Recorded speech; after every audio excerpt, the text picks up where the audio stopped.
কেৰাহী গৰম হ'ল।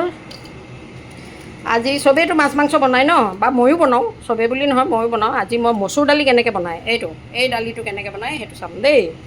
এনেইতো মই এনেকৈ নবনাওঁ, পাল মাৰোঁ সদায়, আজি ভালকৈ বনাম।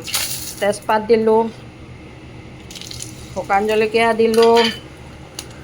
এই ফোৰণকেইটা আগতে দিব লাগিছিলে, ফোৰণকেইটা আগতে দিব লাগিছিলে, নিদিলোঁ। তাৰপিছতে পিঁয়াজ দিলোঁ, পিঁয়াজ দেই।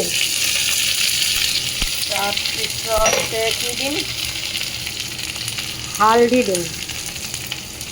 হালধিটো দিবই লাগিব হয়নে, নহ'লে। তাৰপিছতে এতিয়া লৰাম, সুন্দৰকৈ লৰাই মেলি আজি কেৰাহীত মচুৰ দালি বনাম। এনেইতো কুকাৰত বনাওঁ, পাল মাৰি পেলাই খাই থৈ দিওঁ। আজি মানে কি খাম, মচুৰ দালি আৰু আলু পিটিকা খাম আজি। আলু পিটিকা আৰু মচুৰ দালি ভাত, টেঙা ল'ম অকণমান। তাৰমানে কিয় কৈছোঁ, ইমান গৰম, এইখিনি দালিখিনি এতিয়া দি দিলোঁ দেই।